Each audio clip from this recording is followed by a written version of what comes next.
But the interesting thing about Reg was that you go as a young kid, you go to South Africa, and you idolize this man because of his great strength and his training and his body and the muscles and the abs and the calves and the perfection and all of those kind of things. But then when you walk away from that trip, you recognize that the body wasn't really the thing that impressed you the most. The body impressed you and the strength impressed you and all this, but it was his other side that I, of course, never knew and wasn't really written about in the magazines. Like, for instance, what an incredible family man he was. I tell you, I've never had that in my house because my father was a more disciplinarian. There was not that warmth in our house. But when I was there in South Africa, and I was sitting there every day, I was there for 3 weeks, I was sitting every day with that family, the way he loved his kids, the way he hugged his kids, the way he kissed his kids, the way he set them in the lap, the way he joked with them, he played sports with them, they swam together, everything they did together, they went out to restaurants together, we went to Durban and to Cape Town and all, it was always the family. And I just loved it, I fell in love with it. That became a new inspiration for me, that I said to myself, when I make some money and when I can get to America eventually and all of those kind of dreams that I had, I want to have a family like this. So that became a new goal. The way he acted as a husband to his wife, to Marianne, and Marianne was the greatest woman. I, as a matter of fact, always was hoping at that time, I said, I hope that I can find a wife like Marianne, a fantastic wife like this. And I'm very fortunate that I found one. Maria is sitting right here.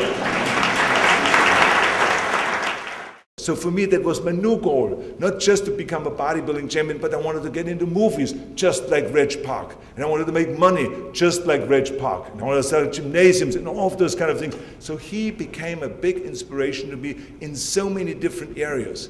I can tell you that I would not be standing here today. Now think about it. I mean, we always can contribute a lot of things why we are successful. But the bottom line is, I would not be in America if it wouldn't be for Reg Park. If I wouldn't have seen that cover in that store in Austria, in Graz, and if I wouldn't have been motivated, and if Reg wouldn't have taken me under his wings, and if he wouldn't have reached out to me, if he wouldn't have pumped me up all the time, if he wouldn't have complimented me, and exactly what Franco said, that's exactly what he did to me. You know, he would be on a stage, and he would just call you out. Now, I couldn't speak English. I was scared going to the microphone.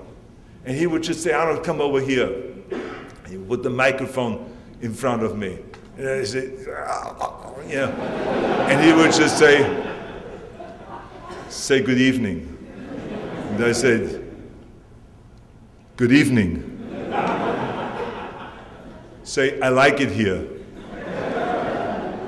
I like it here. He says, good, give him a big hand. And then, and the people this was in Belfast, in Ireland, and people would be applauding for minutes because they knew I was struggling and I couldn't speak English. But he made me, even though I was scared, he made me feel I was a public speaker.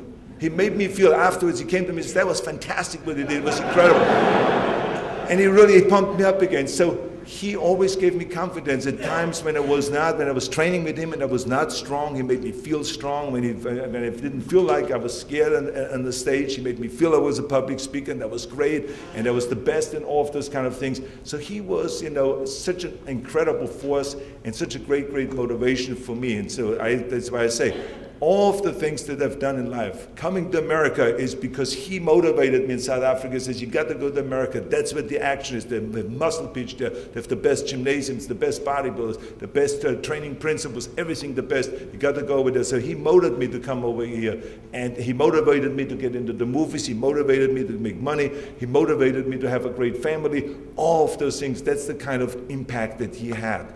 And so I just, you know, have to say that I miss Reg, you know, beyond anything. I mean, you know, for me to have him come every year, now for 30 years, to the Arnold's Classic, to our bodybuilding championships in Columbus, Ohio. Since 1976, he's been coming there, and he every single year being there and to help us with the emceeing, helping us with the organization, with everything like this, and always very positive, coming there with Marianne, many times with John and all of those things.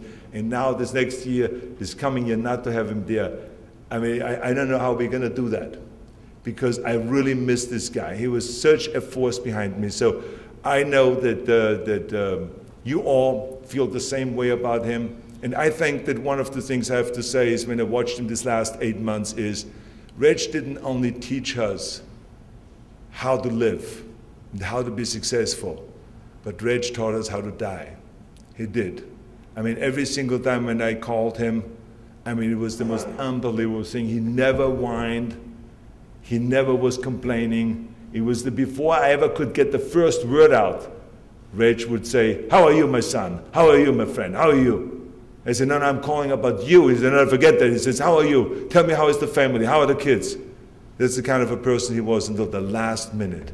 So we will miss him. Thank you for giving me a chance to talk here today. Thanks very much. Thank you.